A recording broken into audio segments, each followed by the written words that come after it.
nag-buffet kami nang hindi umattend ng seminar. Wow! Hindi masarap. Wow! Parang hindi siya sulit.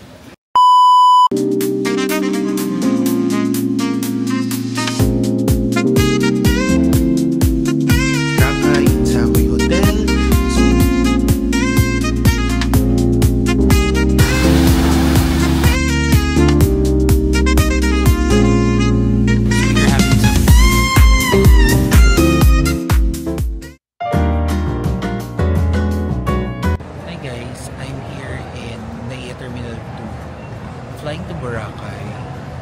Anong oras na ba? Yung flight is around 6:30 and parang 5:30 pa lang.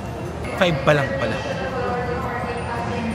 So bumili muna kami ng food, tapos after niyan, we'll just wait for our boarding and see Boracay. Ba't kasi ang aga ng flight?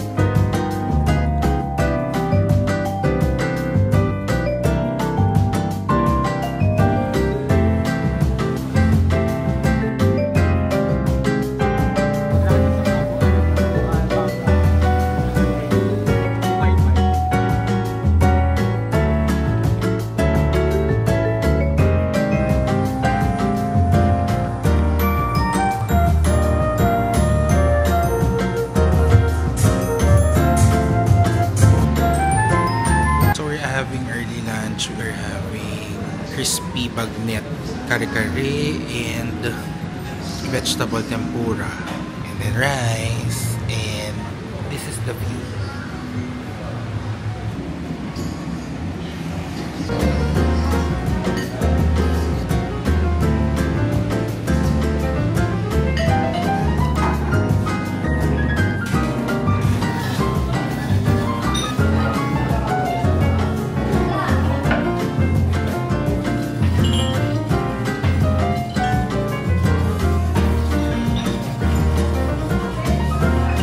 Hey guys! I'm already here in Boracay. I'm already checked in Savoy Hotel at New Coast. Ito yung bagong acquired ata. Tapos napakalawak dito, grabe. So from the airport, nag-tricycle lang kami. I'll just put on the kung magkano siya. Tapos as soon as makarating kami doon sa port, medyo kailangan mo lang mag-register, tapos kailangan mo ding magbayad ng environmental fee, bayad dun sa boat, tapos essentially okay naman, but smooth naman yung transition, hindi naman din ganun kadami yung tao. Tapos after that, pagdating mo dun sa kabilang port naman, there is another parang tricycle din that we rode. Essentially papunta na yun dito diretso sa New Coast. Tapos, ayun, binayaran namin siya ng 400 pesos ata. Kasi I think that's the rate that they have kapag from that port to the New Coast. Kasi medyo mas malayo ito. So, medyo mas malayo ito sa Kabihasnan. So, okay lang naman. This is my first time staying here in this area. So, probably ngayon, baka mag-chill lang dito sa room. Tapos, try their other amenities as well. Tapos, I'll just catch up on sleep. Baka mag-nap lang ako. Tapos, I think, then later, during sunset, habulin lang natin siya. Baka pumunta ako sa mismong Boracay na, I mean, the beach itself. Tapos, after no, baka mag-dinner, have some drinks, I don't know. Bahala na. So, anyway, hope na mag-enjoy kayo dito sa vlog ko in Boracay. So here's a quick room tour of our room here in Boracay in Savoy Hotel. So we have a queen size bed, tapos there's a TV, and then there's a refreshments, may coffee, and then if you need water, also may ref din, and then may mini sofa, and then may table, may side table, and then here So medyo maliit lang yung room, pero I think it's relatively mura na to. Then the view is yung parang golf course ata nila ito. Yeah. There's a balcony as well if you wanna chill. Also may hanger area here. We can put your stuff here. Tapos then this is the bathroom. So may toilet bowl. Ang importante, may bidet. Tapos they also provide some towels. And that's me. Tapos may meron rin mga toothbrush, lotion, soap, and all. And this is the shower. Medyo spacious naman din siya.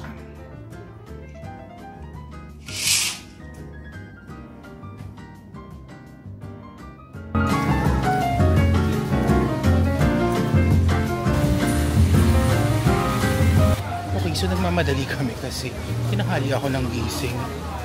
Nap-nap ka pa ha. Hinahabol namin yung sunset pero ang dilim na. So good luck talaga kung maabutan pa. Kung may sunset pa tayo maabutan. Ayan, yan yung naabutan nating sunset. Meron pa ba?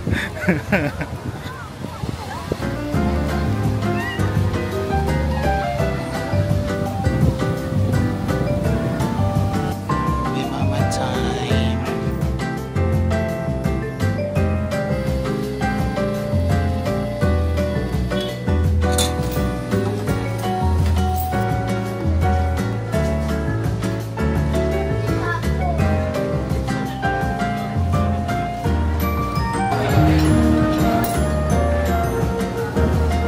We're having dinner buffet here in Astoria, Boracay.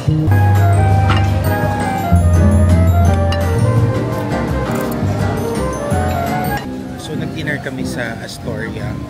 Nag-buffet kami na hindi umattend ng seminar. Pero hindi talaga masarap yung pagkain. Ang tigas pa ng gulay, ang tigas ng beef, lahat undercooked. Even the cakes are not good.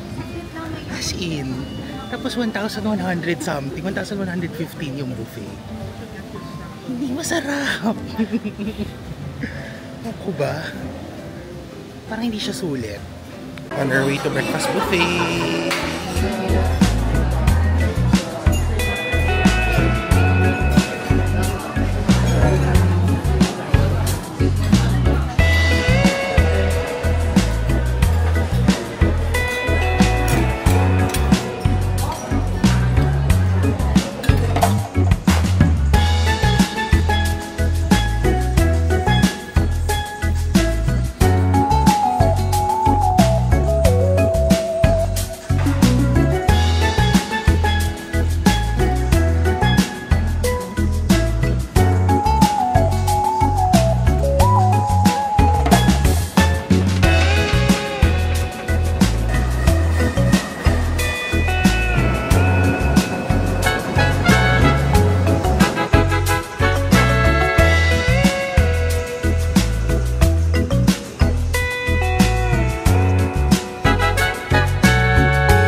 Hi guys, so I'm heading to the beach. Ito yung beach dito sa New Coast. So bale, I think it's like 5 to 7 minutes walk daw.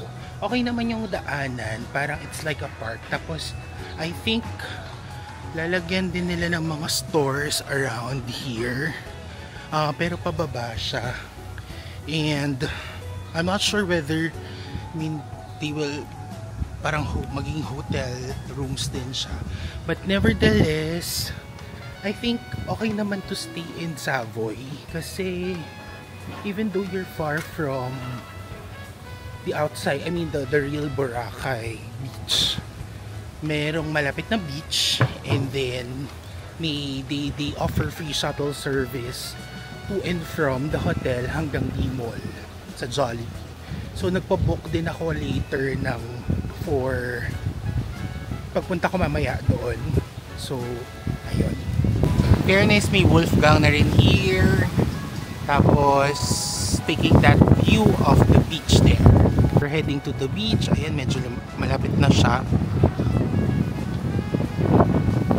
So, Belmont Hotel pala yung kanina na dinaanan natin. So, they have actually the beach front view.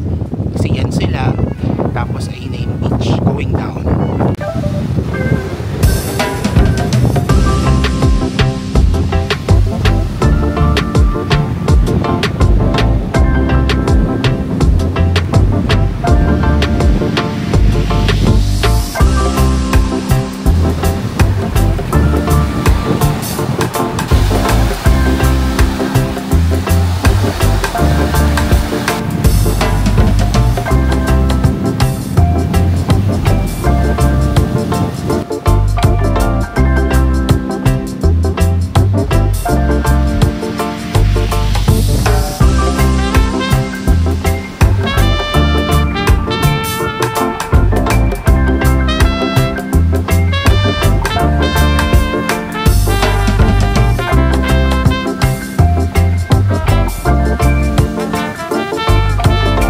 So magbo-vlog na ako from here habang medyo fresh pa tayo, di pa tayo masyadong hulas. So basically kapag nag-check-in ka sa Savoy, they are offering shuttles from Savoy going to Terminal 2, which is dun sa Jollibee. So yun, I availed that. Oo, actually hindi siya avail, ano siya tawag dito, basta magpapa-register ka lang. So, ayun. So, I'm walking here. Hindi ako naglakad dun sa beach kasi mainit. So, I'm looking for a cafe or a restaurant pwede kong kainan na I haven't had lunch. So, let's go.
This is our last night here, kaya yun, kailangan nating palitan ang experience natin from yesterday that we didn't enjoy the buffet in Astoria.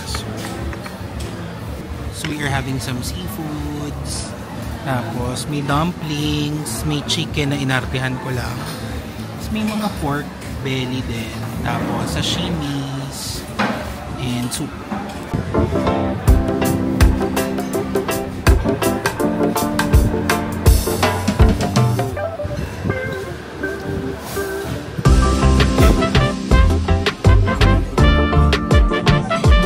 So kakatapos lang namin mag-breakfast and probably I would need to end my vlog here kasi may kakaroon kami na early flight.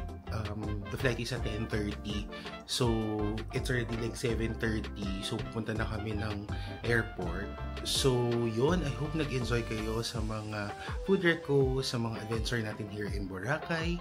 And please don't forget to subscribe and hit that notification bell para updated kayo sa lahat ng happenings natin. Alright, bye! Bye, Drelskis!